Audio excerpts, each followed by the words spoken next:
हाँ तो प्यारे कप्तान, आज के इस वीडियो में आप सभी का स्वागत है। और आज के इस वीडियो में अपन दो मुद्दे पे बात करने वाले हैं। पहला तो विवेक बिंद्रा और संदीप माहेश्वरी जी की जो कंट्रोवर्सी हुई है, बहुत ही भयंकर कांड कर दिया। कांड मतलब है ना, क्या कर दिया वो उसके ऊपर। तो दूसरा 15 लाख लोगों का जीवन बर्बाद है। 15 3 45, अगर एक के ऊपर 3 लोग भी डिपेंड है तो 45-50 लाख लोगों का क्या होने वाला है, जीवन बर्बाद होने वाला है। तो अभी फिलहाल में गवर्नमेंट जॉब की तैयारी करने वाले को वास्तविक संदीप माहेश्वरी की जरूरत है, वास्तविकता ही। तो बस वो दुख सुनाने वाला तुमको क्या दुख है। देखो, पहली बात तो ये कि संदीप माहेश्वरी जी को सब लोग जानते हैं, विवेक बिंद्रा को भी सब जानते हैं। तो विवेक बिंद्रा जी कूदे थे किसमें, संदीप माहेश्वरी जी ने एक वीडियो बनाया था उस कंट्रोवर्सी में, वो कूदे जबरदस्ती कि मेरे ऊपर ये इंजाम लगा दिया, मैंने स्केम नहीं करा, ऐसा वैसा फलाना ढिमकाना।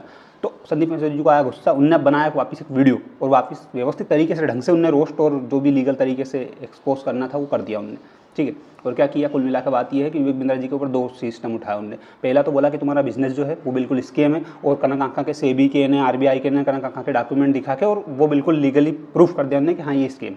वीडियो के अंदर देख लेना उनका वीडियो। दूसरी बात, उन्होंने उनको बताया विवेक बिंद्रा जी को कि आपकी जो डिग्री है, डिग्री मतलब जिसके बिहाफ पे आप अपने नाम के आगे डॉक्टर लगाते हो, वो किस बिहाफ पे लगाते हो उसका कोई कहीं उनको कोई कुछ भी नहीं मिला, मतलब वो फर्जी है कुल मिला के, ऐसा उनने कहा है। फर्जी नहीं कहा उनने, वो फर्जी मेरा शब्द है, बाकी उनने कहा कि उसका कोई आधार नहीं है, बिना आधार के चल रही है हवा में बस वो डिग्री, तो डिग्री नहीं है, ठीक है।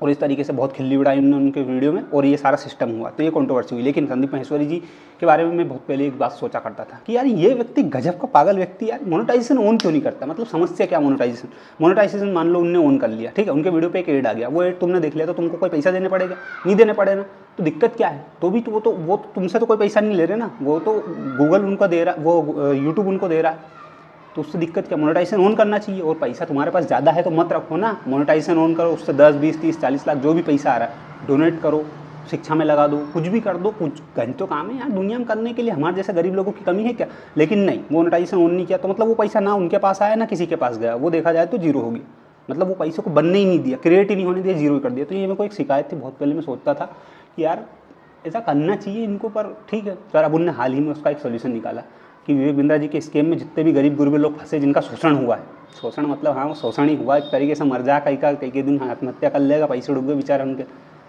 तो उन लोगों की मदद के लिए उनने सोचा कि जितने लोग उनका शोषण के शिकार हुए हैं उन सब लोगों की मदद की जाएगी। और मदद कैसे की जाएगी कि एक जो फर्म है या फिर एक वकील है, जो भी एक लीगल व्यक्ति है, उसको हायर किया जाएगा, उसका खर्चा मोनेटाइजेशन ऑन करके निकाला जाएगा, अगर मैं देने में सक्षम नहीं हुआ तो, ऐसा उनने बोला है, ठीक है। तो एक बहुत बेस्ट सोल्यूशन था। लेकिन फिलहाल मुद्दे की बात, तुम्हारे काम की बात, ये सब बात से हमारा क्या सिस्टम, अभी वास्तविकता में अभी गवर्नमेंट जॉब की तैयारी करने वाले जो मध्य प्रदेश के विद्यार्थी हैं, इन सबको वास्तविकता में एक संदीप माहेश्वरी की जरूरत है। संदीप माहेश्वरी ने क्या करा भैया, अपने जो विवेक बिंद्रा जी के शोषण से शोषित व्यक्ति जो हैं उन सबका सपोर्ट कर दिया और बोल दिया कि आप लोगों की तरफ से लीगली मैं लड़ूंगा, मैं आपके सपोर्ट हूँ, मैं आपका बैकबोन हूँ, मैं आपकी तरफ से लीगली लड़ूंगा, कोई दिक्कत नहीं, जितना खर्चा आएगा मैं करूँगा, बिल्कुल पैसे की जुगाड़ कहाँ से होगी, चैनल मोनेटाइज करेंगे और बिल्कुल पैसा हो जाएगा अपने, ये सारी चीज़ हुई।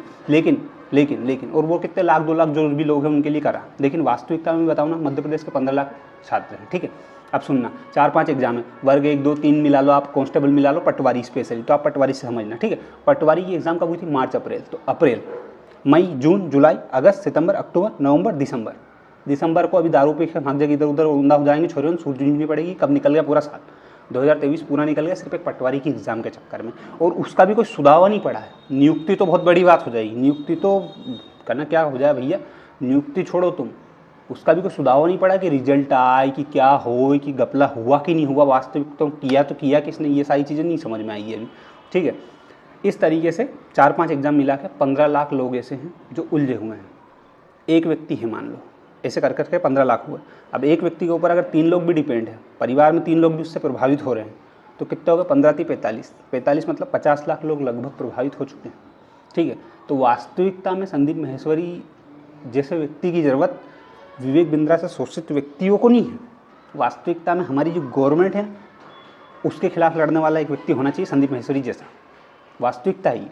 वास्तविकता क्यों है, क्योंकि अब तुम खुद सोचो, ये बताओ, संदीप माहेश्वरी जी ने बोला कि जो विवेक बिंद्रा से शोषित व्यक्ति है, स्केम में जो भी फंसे हैं उनको मैं सपोर्ट करूंगा, मेरे से कांटेक्ट कर लो और उस तरीके से मैं पूरा लीगली सपोर्ट करूंगा। ये जो 15 लाख लोग, इनकी तरफ से कौन लड़ रहे हैं, एक भी व्यक्ति आवाज़ नहीं उठा रहा, कोई मतलब नहीं है। अब तुम्हारे मन में हो रहा भैया तुम कह तो रहे हो, लेकिन हमारी तरफ से संदीप माहेश्वरी बन कौन सकता, हमारे मुख्यमंत्री जी बनेंगे, कौन बनेगा।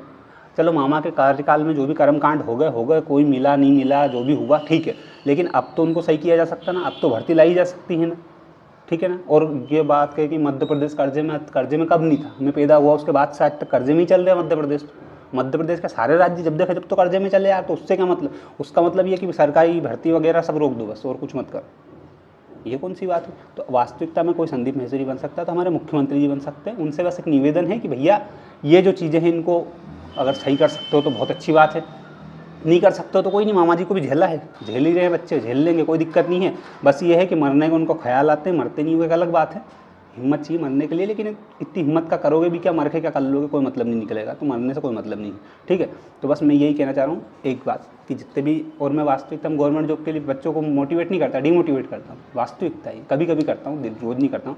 उसका कारण ये है क्योंकि वास्तविकता में बच्चे यहाँ सबसे ज़्यादा बर्बाद होते हैं। तुम पैसा लगाते हो, कोई मान लो कोई 5 साल से तैयारी कर रहा है, पैसा लगा रहा है, ठीक है, समय तो बर्बाद हो ही रहा है, उसके बाद में चलो पैसा और समय लगाने के बाद में उसको कुछ नहीं मिल रहा है एक अलग बात है, लेकिन वो उल्टा और पीछे जा रहा है, माइनस में जा रहा है। कैसे जा रहा है? सरकारी नौकरी की तैयारी करने वाले को प्राइवेट जॉब नहीं मिलती है। और पहली बात मैं प्राइवेट जॉब का मतलब बता दूं कि ऐसी जॉब जिससे व्यवस्थित जीवन जिया जा सके, ना कि 10-15 हज़ार रुपये की जॉब जिसमें सिर्फ गुजारा और रोटी सब्जी के सुदावे पड़े, वैसी जॉब की नहीं बोल रहा हूँ। तो वैसी जॉब भी नहीं मिलती है, ये बिल्कुल दुख है, परम सत्य है। तो वास्तविकता में हमारी जो गवर्नमेंट है उसका ध्यान आकर्षित करना चाहता हूँ कि जो गरीब लोग हैं, जिससे 50 लाख लोग कम से कम प्रभावित हो रहे हैं, इनका ध्यान रखो, थोड़ा सा करना चाहिए। और वास्तविकता में कोई संदीप माहेश्वरी की ज़रूरत है तो गवर्नमेंट जॉब की तैयारी करने वाले बच्चों को, ये एक समस्या है और कुछ नहीं है। बाकी मेरे बस ये है कि यही चीज़ जितने भी टीचर लोग हैं, जितने भी वीडियो बनाने वाले, सब यही बताते हैं, मैंने अलग तरीके से बताई, बस और कुछ नहीं है, ठीक है। तो ये चीज़ मेरा बताने का मतलब था। अब मैं बस जितने भी बिगनर लोग हैं, वीडियो का कोई निष्कर्ष तो निकालूँ, नहीं तो कह दो ये क्या, कहीं कोई सूझ नहीं पड़ी हमको, तो सूझनी पड़ेगी अभी, जब भूखे मारेंगे ना, जब सूझ पड़ेगी। जितने भी बिगिनर लोग हैं जो लगभग 12th में हैं या फिर जैसे कि अभी जीवन के उस पड़ाव में है कि डिसीजन लेना चाह रहे हैं कि हम क्या करें, तो भाइयों अगर तैयारी करो तो ऐसे एग्जाम्स की करना गवर्नमेंट जॉब में जो फिक्स हो, जैसे बैंकिंग होता ही होता है, नेट सेट होते ही होते हैं, यूपीएससी होते ही होता है, ऐसे एग्ज़ाम जो फिक्स है, जो जिनका रूटीन हो, उनकी तैयारी करना पहली बात तो करो। तो और उसके साथ कि जैसे मान लो आप कुछ भी कर रहे हो, यूपीएससी या फिर कुछ बड़े एग्जाम की तैयारी, तो उसके साथ में कुछ भी ऐसा कि जीवन में कभी जॉब करनी पड़े तो कर सको। ये वास्तविकता बता रहा हूँ मैं तुमको, परम सत्य बिल्कुल। किसी जो व्यक्ति 4 से 5 साल से तैयारी कर रहा है और उसको जॉब करने की नौबत पड़ गई है, उससे एक बार मिल लेना, उसके बाद में डिसीजन ले लेना। बस बिगनर लोगों को मैं इतना सा कहना चाह रहा हूँ। सबको अपना अपना जीवन अपने हिसाब से जीना पड़ता है, तो चुपचाप अपने हिसाब से अपने जीवन का सुधार पाड़ो और फालतू की बातें ना करते हुए कि ये कर दे वो कर दे, अपने जीवन को व्यवस्थित तरीके से चलने दो, ठीक है। बाकी इतना झेल लिया इसके लिए धन्यवाद। जय हिंद, जय भारत, थैंक यू। और वीडियो ऐसे ही बन रहा है क्योंकि मैं बीमार हूँ, घर पे हूँ, तो ज़्यादा क्वालिटी नहीं दे पा रहा हूँ, सही हो जाऊँगा उसके बाद देंगे, ठीक है। तो धन्यवाद, जय हिंद, जय भारत, इतना झेल लिया इसके लिए थैंक यू। बाकी अपने विचार, अपने दुख, अपने भाव जो भी हो कि गवर्नमेंट जॉब सही गलत और जो भी जैसा भी जो भी तुमको लिखना वो कमेंट में लिख सकते हो, ठीक है। हाँ ठीक, धन्यवाद, जय हिंद, जय भारत।